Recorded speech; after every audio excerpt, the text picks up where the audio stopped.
과연 리플 소송은 어떻게 정리가 될 것인가? 이건 글로벌 XRP 홀더들뿐만 아니라 전체 암호화폐 업계의 최대 관심사 가운데 하나입니다. 늘 그렇듯 SEC가 추진하는 전략은 다소 우악스럽거나 다소 거지 같은 경우가 꽤 많았는데, 이번에 리플의 재무제표와 기관 대상 XRP 판매 계약서를 공개해야 한다라고 주장하는 것도 비슷한 맥락에서 바라볼 수 있을 것 같습니다. 리플이 2022년과 2023년 재무제표, SEC 소송 이후 기관 대상 XRP 판매 계약서 이런 걸 작성해서 공개해야 한다라고 SEC가 법원에 강제 명령을 요청을 한 겁니다. SEC는 재무제표와 판매 계약서가 향후 과태료 액수를 결정하는 데 도움이 된다라는 입장이지만, 리플 측은 증권법 대상이 아니라면서 부당하다라고 반발하고 있는 그런 상황입니다. 이게 지금 지난해 7월 약식재판 명령문을 놓고 해석의 범위가 달라서 벌어지는 상황으로도 바라볼 수가 있는데, 법원이 판결을 한 것은 개인 투자자에게 판매된 XRP는 증권이 아니다. 다시 말해서 기관 대상 초기 판매 물량은 증권이다. 그렇기 때문에 SEC는 기관 판매 물량에 대해서 벌금 합의를 벌여서 거액의 벌금을 때리려고 하는 건데, 문제는 SEC가 지금까지 기관을 대상으로 판매한 모든 XRP를 증권으로 규정하려는 시도를 하고 있는 것이고, 리플은 아마도 초기 기관 대상 판매 물량만을 증권으로 규정하고 이것에 대한 부분만 벌금 합의 대상으로 규정하려는 게 아닐까, 그렇게 생각할 수 있을 것 같습니다. 이게 진짜 우악스러운 것은 리플이 기관들에게 판매한 XRP 가운데 상당 부분은 ODL 물량이 차지하고 있습니다. 그러니까 실시간 글로벌 송금 혁신을 위한 브릿지 커런시로서의 역할을 하고 있는 것들과 관련된 계약서 내용들까지 다 싹 다 공개하라고 하는 건데, 이건 법원이 약식재판을 통해서 판결한 초기 기관 대상 XRP 판매 물량이 아닌 리플 창사 이후 전체 기관 대상 판매 XRP 물량에 대한 부분까지도 벌금 합의 범주로 끼워 넣으려는 다소 얄팍하고 우악스러운 시도로도 바라볼 수 있을 것 같습니다. 상황 자체는 다소 짜증나게 느껴지고 말도 안 되는 것 같은데, 커뮤니티에서는 의외로 지금의 이런 상황이 전격적인 소송 종료 합의의 기폭제가 될 수 있다, 이런 얘기들도 나오고 있는 모습입니다. 최대한 복잡한 상황을 설정해서 극적인 합의 도출 이런 게 가능할 수도 있다는 건데, 물론 이렇게만 되면 참 좋겠지만, 일단 SEC의 요청에 대해서 법원이 어떤 결정을 내리는지 이것까지 보면 어느 정도 좀 더 구체적인 분위기 파악 가능하지 않을까 생각됩니다. 2월부터 4월까지는 약식재판에서 내려진 벌금과 관련된 합의 논의가 진행이 되고, 4월 23일부터는 정식 재판이 개시가 되고, 이후에 배심원 판결까지 진행이 되기 때문에 빠르면 2분기, 늦어도 3분기 정도에는 판결을 기대해 볼 수 있지 않을까 생각해 볼 수 있는 상황입니다. 약식재판 수준으로만 판결이 나와주면 사실상 리플 승소로 받아들일 수 있기 때문에 이후 XRP 현물 ETF 이슈, 리플 IPO 등 여러 굵직한 재료들이 현실화되지 않을까, 이런 생각이 드는 것은 꼭 기분 탓만은 아닌 것 같습니다. 실제로 알트시즌 인덱스는 이미 알트시즌으로 진입했다라는 점을 가리키고 있습니다. 이 지수는 상위 50개 코인들 가운데 75%가 최근 90일 동안 비트코인보다 성과가 좋을 때 알트시즌으로 평가를 하는데, 그 기준점이 75, 근데 지금 76을 보여주고 있습니다. 이제 막 알트시즌 문턱으로 넘어선 그런 상황이라는 것을 데이터적으로 보여주고 있는 겁니다. 스탁머니 리잘드의 경우에는 알트 시총 차트를 보여주면서 반감기를 거치면서 거대한 알트 불마켓이 도래할 거라는 점을 강조했습니다. 기존 금융 시스템에 새로운 자금이 암호화폐 시장으로 들어오고 있는데, 이건 암호화폐 시장의 판도를 뒤흔들 것이다. 의심할 여지 없이 이전 사이클과는 다른 부분이고 전혀 예상치 못했던 일이 될 것이다. 이렇게 강조했습니다. 알트 시즌이 본격화되기 위한 1단계는 알트 대장 이더리움이 움직여줘야 하는 겁니다. 특히 지난해 이더리움은 비트코인이나 솔라나 등 메이저 코인들과 비교했을 때 상대적으로 저조한 퍼포먼스를 보였기 때문에 이번에 의미 있는 반전 모멘텀을 보여줄 것으로 기대가 되고 있습니다. 차트적으로나 이슈적으로나 긍정적인 상황들이 포착되고 있는데, 이건 알리가 제시한 이더리움 주간 차트입니다. 상승 삼각 패턴 상단 저항 돌파를 이뤄냈다라는 점, 그래서 다음 목표는 $3,400가 될 수 있다라는 점이 표시가 되어 있습니다. 무엇보다 2월에 덴쿤 하드포크가 예고돼 있고 이더리움 역시 현물 ETF 대상이라는 점은 조금 더 기대감을 키우는 부분입니다. 또 다른 분석가 에스트론의 경우에는 이더리움 10시간 차트를 공유하면서 2,750달러에서 저항을 맞고 2,400달러까지 후퇴할 가능성, 그리고 나서 며칠 안에 3,000달러까지 빠르게 반등할 것으로 예상된다라고 전망했습니다. 보통 10시간 차트는 따로 체크 잘 하지 않는 경우가 많은데 이런 거 보니까 차트 흐름은 꽤나 그럴싸하게 보이기도 합니다. 이더리움이 강세를 보이면 이더리움 관련 종목들도 어느 정도의 시차를 두고 동반 상승하는 경우가 많은데 이더리움 클래식은 굳이 언급하지 않아도 될 것 같고 주의 깊게 바라볼 가치가 있는 이더리움 레이어2 프로젝트들 이런 게 또 중요하지 않을까 생각되기도 합니다.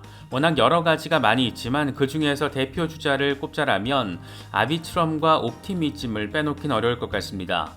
아비트럼은 특히 레이어2 프로젝트들 가운데 처음으로 스테이킹된 총 자산 가치 TVL이 100억 달러를 돌파했다라는 점, 여러 웹3 게임 프로젝트와 플랫폼이 아비트럼에서 개발되고 있다라는 점, 이런 부분들 참고하시면 좋을 것 같습니다. 물론 지난주에 20% 이상의 급등세를 보였던 만큼 신규 진입을 고려하실 때는 진입 타이밍 잘 보셔야 한다라는 점도 체크하시면 좋겠습니다. 비트코인 현물 ETF 출시 이후에 관심사는 단연 이더리움 등 메이저 알트들에 대한 ETF 출시 여부인데 먼저 라크 데이비스의 경우에는 올해는 암호화폐 업계 발전을 가속화시킬 어마어마한 촉매제들이 대기하고 있다. SEC는 5월에 첫 이더리움 현물 ETF 신청에 대한 답변을 내놓을 예정인데 이미 이더리움 선물 ETF가 승인됐기 때문에 이더리움은 증권이 아닌 것으로 분류된다. 또 이더리움은 자체적으로 레이어2 수수료를 큰 폭으로 낮출 수 있는 대규모 업그레이드를 앞두고 있고 비트코인 반감기도 다가오고 있다. 특히 XRP가 증권이 아니라는 판례가 나왔기 때문에 XRP 현물 ETF 출시 가능성도 있다. 이렇게 설명을 했습니다. 익명의 분석가 탐 마리는 체인링크 4시간 차트를 공유하면서 추가 반등 가능성을 제시했습니다. 체인링크는 이제 시작에 불과하다. 역 헤드앤숄더 패턴은 하락 추세에서 벗어날 수 있다는 것을 의미하고 이제 막 추세선을 리테스트하고 있다. 16달러 위로 돌아가기 전 몇 시간 동안 이 추세선을 테스트할 것으로 예상된다. 이렇게 긍정적인 부분에 방점을 찍었습니다. 16달러 위에서 지지 테스트를 성공적으로 진행해주면 그 다음으로는 25달러까지도 내다볼 수 있는 그런 상황이 마련됩니다.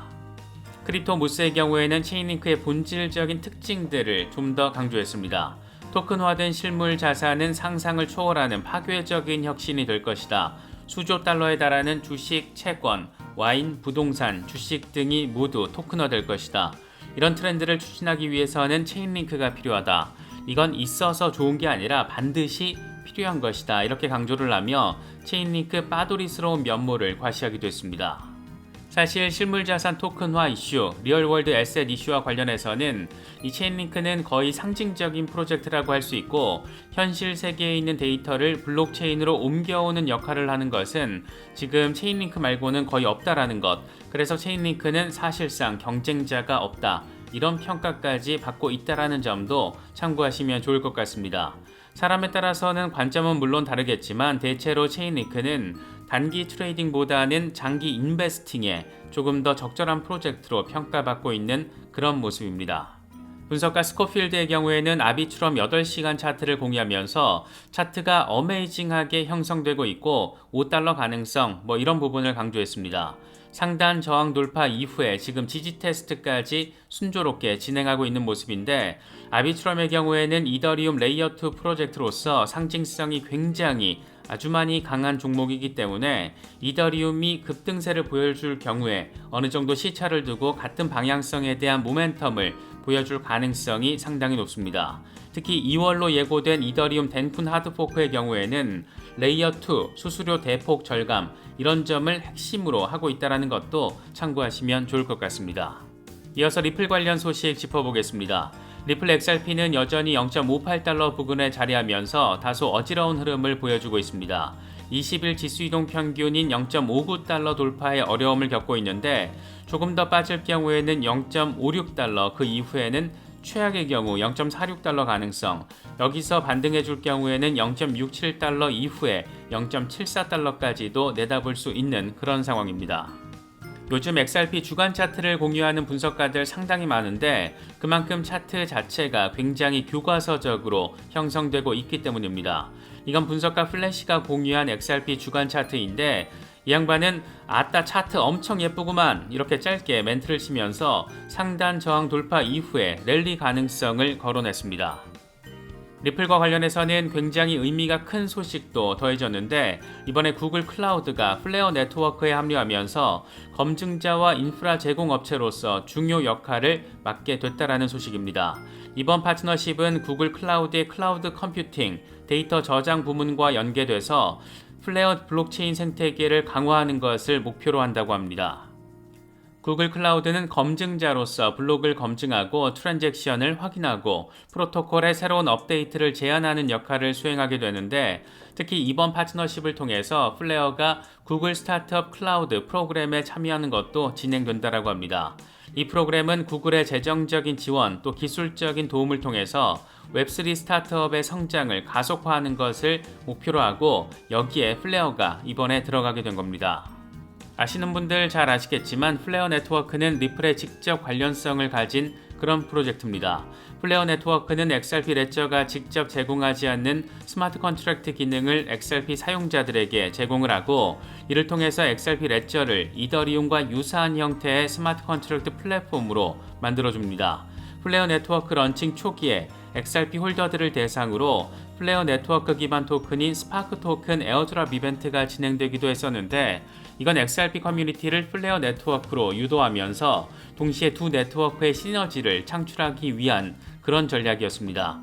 그래서 간단히 정리를 하면 플레어 네트워크는 XRP 레저의 기능 확장에 있어서 결정적인 역할을 하는 걸 기본 기능으로 하고 있는 그런 프로젝트이고 XRP 생태계를 강화하는, 다양화하는 데 기여할 수 있는 프로젝트인데 이런 프로젝트가 이번에 구글과 손을 잡은 겁니다.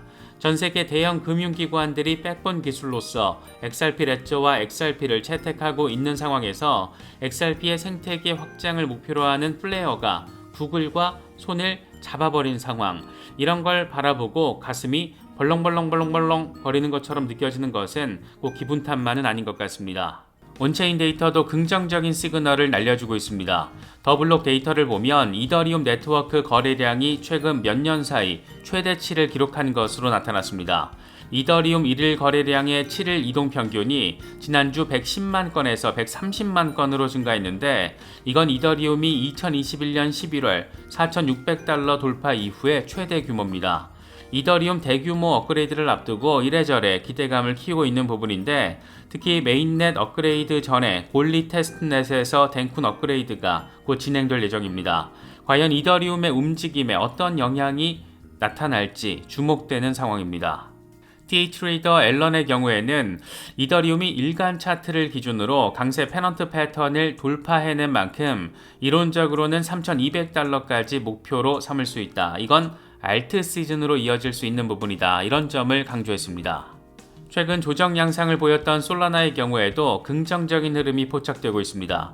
이와 관련해서 분석가 알리는 솔라나 4시간 차트에서 불 플래그 패턴이 형성되고 있고 이게 잘 완성될 경우에는 47% 랠리가 촉발돼서 150달러에서 165달러까지 상승할 수 있다는 점을 거듭해서 강조했습니다.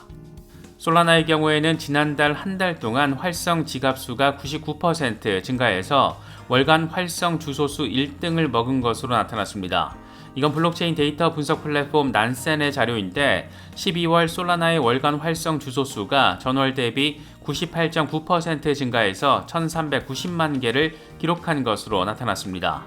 이 정도 급증은 신규 투자자들이 어마어마하게 들어온 것으로도 해석할 수가 있는데 그만큼 솔라나는 이미 진작에 FTX 사태 후 폭풍으로부터 완전히 벗어나버렸다 이렇게도 바라볼 수 있는 부분입니다. 솔라나에 이어서 활성 주소수 증가 2위는 BNB 체인, 3위는 트론으로 나타났습니다. 요즘 체인링크에 대한 관심도가 다시금 커지고 있는 모습인데 체인링크가 USDC 발행사 서클 시스템과 통합이 돼서 USDC 스테이블 코인 전송을 처리하게 된다는 소식도 나름의 호재성 재료로 작용하고 있는 것 같습니다. 이게 기술적으로 표현을 하면 체인링크의 크로스체인 상호 운용성 프로토콜 CCIP가 서클의 브릿지 프로토콜 CCTP와 연결되는 것이다. 이렇게 되게 어렵게 표현이 될 수가 있는데 간단히 정리하면 체인링크와 서클의 확장성 강화 이 정도가 될 수 있습니다. 더 간단히 정리하면 되게 좋다. 체인링크의 단기적인 흐름과 관련해서 분석가 마이클 반데포페는 체인링크가 저점을 다진 뒤에 상승 준비가 된 것으로 보인다라고 진단했습니다. 그러면서 13.5달러에서 14.25달러를 유지하는 한 25달러에서 30달러를 향한 반등이 이루어질 수 있다라고 설명했습니다. 이슈적으로나 차트적으로나 긍정적인 상황들이 포착되고 있다라는 점, 특히 체인링크의 경우에는 단기 트레이딩보다는 장기 인베스팅에 조금 더 적절한 평가를 받고 있는 그런 종목이라는 점, 이런 부분들도 참고하시면 좋을 것 같습니다. 과연 미국 법원은 암호화폐 증권성에 대해서 어떤 판단을 내릴 것인가? 안 그래도 코인베이스와 SEC 사건에서 법원이 SEC를 향해서 야지를 주는 듯한 멘트를 시전을 해주면서 커뮤니티를 환호하게 만들었는데, 바이낸스 사건 재판부 역시 이 부분을 우선적으로 파고들고 있는 모습입니다. 이번 사건을 담당하고 있는 에이미 버먼 잭슨 판사는 암호화폐가 증권인지 여부를 따지는 것과 관련한 명령을 우선 제기했는데, SEC가 현재 규제 법률 아래서 암호화폐를 어떻게 취급했는지에 대한 내용을 들을 계획이다. 여기에는 하위 테스트에 대한 내용도 포함된다. 이렇게 밝혔습니다. 이와 관련해서 바이낸스 US 변호인은 암호화폐와 스테이킹을 증권으로 간주할지 여부에 대한 SEC의 설명을 듣게 될 것으로 보인다라고 설명했습니다. 이에 대해서 SEC가 어떤 설명을 제시할지는 사실 이미 정답지가 정해져 있다라고 봐도 무방할 것 같습니다. 이번에 진행된 코인베이스와 SEC 소송 구두 변론 심리에서도 같은 부분이 쟁점화됐고, 이에 대해서 SEC는 기존의 답변을 되풀이했습니다. 암호화폐 커뮤니티에서는 거의 히어로급으로 급부상한 파일라 판사는 기존 SEC의 증권법이 지나치게 광범위한 게 우려스럽다, 이렇게 따지면서 비니 베이비 인형 등 수집품도 증권의 정의에 부합할 수 있다, 이렇게 SEC를 향해서 직격탄을 날리기도 했습니다. 파일라 판사는 암호화폐 친화적인 신시아 루미스 상원 의원을 거론하면서 암호화폐를 규제하기 위해서 새로운 법을 만들어야 한다라는 루미스 의원의 견해는 잘못된 것인가, 이렇게 SEC 변호인을 향해서 질의를 던졌고, SEC 측은 루미스 의원의 의견이 90년에 걸친 증권법을 무효화할 수는 없다, 이렇게 답하면서 여전히 90년 전에 설정된 낡은 기준만 가지고 지금 모든 새로운 상황들을 컨트롤하고 있다라는 점, 그렇게 하려고 한다라는 점을 사실상 자백했습니다. 이에 대해서 파일라 판사는 우리는 지난 90년 동안 잘 지내왔다. 이 증권법은 시장에서 잘 작동했다. 하지만 우리는 지금 뭔가 새로운 것을 접하고 있다. 이렇게 멘트를 치면서 청문을 마무리했습니다. 사실상 SEC가 강조하는 90년짜리 하위 테스트로 암호화폐를 규제하기에는 시대가 바뀌었다, 이런 멘트를 던져준 건데, 과연 바이낸스 사건 재판부에서는 어떤 뉘앙스를 어느 정도 수준으로 던져줄지 주목되는 상황입니다. SEC의 이 같은 행태에 대해서 리플의 CTO 데이비 슈월츠도 한마디 거들었는데, 이 양반은 겐슬러 SEC 위원장은 1930년대에 만들어진 낡은 법으로 21세기 새로운 발명품인 암호화폐 규제 문제를 해결할 권한이 있다라고 생각한다. 개인적으로 암호화폐 규제 문제는 의회에서 이미 다뤄졌어야 한다라고 생각한다. FTX 사태 이후에도 그렇게 생각을 했다. 하지만 그런 일은 일어나지 않았고 이건 SEC 위원장 때문이다. SEC 위원장 취임 전 교수 일을 할 때 겐슬러는 암호화폐 규제는 CFTC가 해야 될 일이라고 언급한 적도 있지만 이제는 투자 계약이라는 단어의 정의가 모호하다라면서 모든 암호화폐를 규제 영역으로 빨아들이고 싶어한다, 이렇게 대놓고 비판을 했습니다. 코인텔레그래프는 이더리움이 비트코인 대비 강세를 보이고 있는 것과 관련해서 세 가지 상황 근거를 제시했습니다. 하나는 앞서 짚어본 덴쿤 하드포크이고 나머지 두 가지 살펴보겠습니다.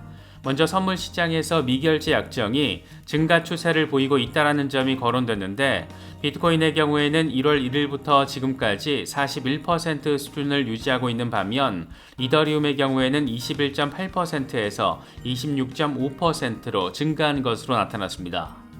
또 하나는 비트코인 도미넌스가 하향 추세를 보이고 있는 반면 이더리움 도미넌스의 경우에는 18%를 넘어서면서 3개월 최고치를 기록한 상황입니다. 이건 이더리움이 비트코인 대비 더 나은 퍼포먼스를 보일 가능성을 보여주는 것이고, 그렇게 이더리움이 한번 시장을 장악하면서 의미 있는 시세 반등을 보여주고, 그렇게 알트 시즌의 포문을 열 수 있는 그런 가능성을 보여주는 것이라고 할 수 있습니다. 이와 관련해서 센티멘트는 이더리움 도미넌스가 비트코인에 비해서 급등하며 전주 대비 22.4% 증가한 것으로 나타났는데, 같은 기간 하루에 89,400개씩 새로운 이더리움 주소가 만들어지면서 플랫폼의 견인력을 키우고 있다라고 강조했습니다. 특히 1월 16일 하루 동안에는 무려 96,300개의 지갑이 생성된 것으로 나타났습니다. 마이클 반데포펜은 이더 BTC 주간 차트를 공유하면서 이더리움의 강한 반등으로 인해서 상승 추세가 이어질 가능성이 높다라고 진단했습니다. 추세가 지속되기 위해서는 0.06 BTC를 돌파해야 하지만 주간 강세 다이버전스를 보이고 있어서 앞으로 몇 달 동안 상당한 강세가 있을 것으로 예상된다, 이렇게 내다봤습니다. 세이는 금융 서비스에 초점을 맞춘 프로젝트로 특히 트레이딩 분야에 강점을 보이고 있습니다. 이 프로젝트는 빠른 거래 처리 속도, 또 높은 보안성을 갖춘 것으로 평가받고 있는데, 특히 자체 오더 매칭 엔진과 옵티미스틱 블록 생성 기술을 통해서 눈에 띄는 성과를 내고 있다, 이런 평도 받고 있습니다. 기술적으로 세이코인은 상호 운용성과 언어 호환성을 고려해서 설계됐다라고 합니다. 이를 통해서 커뮤니티 주도의 혁신을 채택하고 새로운 애플리케이션 개발에 유연하게 대응할 수 있습니다. 세이코인의 인프라는 보안과 안정성을 희생하지 않으면서도 초고속 거래를 보장할 수 있는 것으로도 평가받고 있습니다. 투자 개발 측면에서도 세이코인은 주목할 만한 성과를 보이고 있는 모습입니다. 세이코인 랩스는 국내외 다양한 기업 또 기관들과의 협력을 통해서 금융 서비스를 확대해 나가고 있는 것으로 전해지고 있습니다. 국내 대표적인 암호화폐 투자사인 해시드를 비롯해서 여러 기관으로부터 8천만 달러 수준의 자금을 투자받은 것으로 알려져 있습니다. 이 같은 투자와 협력은 세이 프로젝트의 미래 발전 가능성을 더욱 강화시키는 요소로 평가할 수 있는 부분입니다. 환경 친화적인 측면에서도 세이코인은 주목할 만한 부분이 자리하고 있습니다. 세이는 포스 합의 알고리즘을 사용해서 에너지 소비를 줄이고 탄소 중립을 지향하는 것에 초점을 맞추고 있습니다.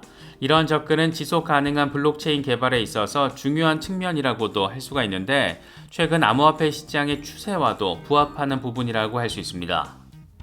세이는 경쟁 프로젝트로 거론되는 수이나 앱토스 등과 비교했을 때 더 다양한 개발자 커뮤니티에 접근이 가능합니다. 수이와 앱토스는 각자 만들어낸 프로그래밍 언어인 무브를 사용하기 때문에 개발자들이 앱토스와 수이 기반으로 뭔가를 만들려면 무브라는 언어를 새롭게 익혀야 합니다. 반면 세이의 경우에는 블록체인에만 사용되는 것이 아닌 좀 더 범용으로 사용되고 있는 러스트를 프로그래밍 언어로 선택했습니다. 러스트는 블록체인뿐만 아니라 AR, VR 등에서도 많이 사용되고 있는 언어라서 추후 세이 네트워크의 확장성과 관련해서도 생각해 볼 수 있는 그런 부분입니다. 하지만 세이코인은 아직 주요 메이저들과 비교했을 때 상대적으로 인지도가 낮은 상태로도 바라볼 수가 있습니다. 또한 경쟁이 심화되는 블록체인 기반 금융 서비스 시장에서 세이는 차별화된 나름의 경쟁력을 추가로 더 확보를 해야 하는데, 이를 위해서 세이는 지속적으로 기술 개발 또 시장 전략을 강화해야 될 필요가 있다, 이런 지적도 나오고 있는 모습입니다. 세이코인이 신흥 준메이저급 코인으로 급부상하면서 상당한 관심을 받고 있는 것은 분명한 사실이지만, 최근 두 달 동안 750% 수준으로 가격이 폭등을 해버린 만큼 지금 신규로 무작정 진입하려는 시도는 자칫 무모한 결과로 이어질 수도 있습니다. 관심이 있으신 분들이라면 언제나 말씀드리듯이 빡센 리서치 진행하신 뒤에 진입 시기 신중하게 판단하시기를 권고드립니다. 세이코인의 경쟁자로는 앱토스, 또 수이코인 등을 꼽을 수가 있습니다. 이들은 모두 디파이 섹터에 특화된 레이어 1 블록체인으로 디지털 자산 거래에 특화된 오픈소스 레이어 1 블록체인으로서 구축이 됐습니다. 사실 수이코인은 국내에서 유통량 이슈 등으로 인해서 논란이 됐던 또 논란이 되고 있는 그런 종목이기도 합니다. 발행재단이 몰래 코인을 매각했다라는 논란이 불거지면서 지난해 국감에서도 문매를 맞았고 코인 가격 역시 당시 급락세를 보이기도 했습니다. 당시 논란의 핵심은 재단이 락업 물량으로 들고 있었던 수익코인을 스테이킹을 했고 이를 통해서 셀프 이자를 받았고 이걸 다시 유통하면서 유통량 이슈로 번졌고 그렇게 유통량이 늘면서 가격 하락이 유발됐다는 겁니다. 국내에서는 여전히 논란의 불씨가 남아있는 모습이긴 한데 여기서는 세이의 경쟁 프로젝트로서 수이의 이 프로젝트적인 특징에 대해서만 정리를 해보도록 하겠습니다. 이런 논란이 좀 우려가 된다라고 생각이 되신다라면 아예 쳐다보지도 않는 게 더 나은 방법이 될 수 있습니다. 일단 수이가 초창기부터 시장의 주목을 받을 수 있었던 중요 배경 가운데 하나는 프로젝트 팀이 페이스북, 메타의 전직 엔지니어 출신들로 이루어졌기 때문입니다. 프로젝트 팀 구성 자체가 주목도를 끌만하다 보니까 A16G를 비롯한 여러 투자자들로부터 상당한 지지를 받았었는데 2021년 12월 A16G 주도로 진행된 투자 라운드에서 3,600만 달러를 투자받았고 2022년 시리즈 B에서는 3억 달러를 유치했습니다. 앱토스 펀딩 규모가 3억 5천만 달러, 솔라나 랩스가 3억 5천만 달러였다라는 것을 적용을 하면 그러니까 비교를 하면 거의 비슷한 수준으로 가치 평가를 받았다라고 할 수 있습니다. 최근 시장의 관심이 급격히 커진 데는 이런 점들도 상당한 영향을 했다라고 바라볼 수 있을 것 같습니다. 수이코인은 세이코인의 경쟁 프로젝트로 거론이 되고 시세 흐름 역시 시차는 있지만 둘 다 비슷하게 움직이는 경향도 포착되고 있습니다. 세이코인은 앞서 짚어봤듯이 주로 금융 서비스와 트레이딩 애플리케이션에 초점을 맞추고 있고 특히 자체 오더 매칭 엔진과 옵티미스틱 블록 생성 기술을 통해서 빠른 거래 처리 속도 또 높은 보안성을 제공하는 데 초점을 맞추고 있습니다. 반면 수이코인은 게임과 소셜미디어 등 보다 넓은 범위의 애플리케이션 지원에 초점을 맞추고 있고 특히 확장성은 강하고 처리 시간이 빠르다라는 점이 특장점으로 거론되기도 합니다. 비슷한 것 같지만 본질적인 방향성에 있어서는 차이점도 있다는 것 느낄 수가 있는데 이 같은 차이점은 두 프로젝트가 블록체인 기술을 활용해서 시장에서 서로 다른 방향성으로 발전할 수 있다는 것, 발전하고 있다는 것을 보여주는 부분으로도 생각해 볼 수 있을 것 같습니다. 수이코인의 특징으로는 무엇보다 확장성, 다양성 등의 키워드를 통해서 설명이 가능할 것 같은데 블록체인 기술을 다양한 영역에 적용하려는 목표를 가지고 있고 이런 목표를 구현하기 위해서 노력을 하고 있고 이건 기존의 블록체인 프로젝트들이 직면한 한계를 극복하려는 시도로도 바라볼 수가 있습니다. 예를 들어서 수이는 앞서 언급했던 게임이나 소셜미디어 같은 분야에서의 블록체인 활용 가능성을 탐색을 하고 있습니다.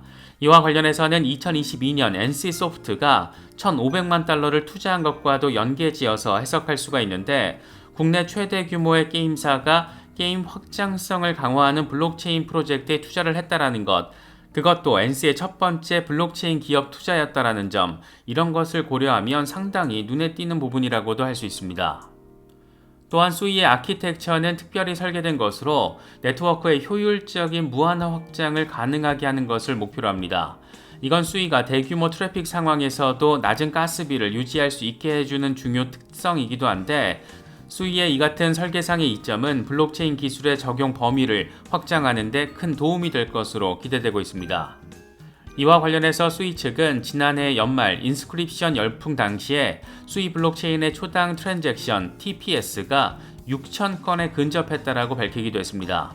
특히 1일 트랜잭션 블록 수는 1,380만 개 정도를 기록했지만 트랜잭션 수수료는 그러니까 가스비는 안정적이었다. 오히려 평균 수수료는 완만한 하향 곡선을 나타냈다. 지난해 연말 인스크립션 열풍으로 다수의 스마트 컨트랙트 체인들이 의도치 않은 스트레스 테스트를 겪었지만 수이는 어렵지 않게 이걸 통과했다. 이렇게 자체 진단을 하기도 했습니다. 그만큼 안정적으로 빠르게 특히 저렴하게 거래 처리가 가능하다는 점, 이건 꽤 의미 있는 프로젝트의 특장점으로도 생각할 수 있는 부분입니다.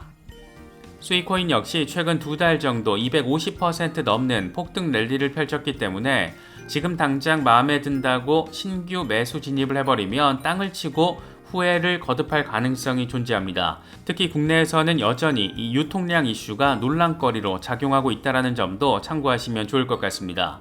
관심이 그래도 있으신 분들은 충분히 추가 리서치 진행하시고 조정 국면이나 저항 상황 상대적으로 명확할 때 진입 여부 판단해 보시면 어떨까 생각됩니다.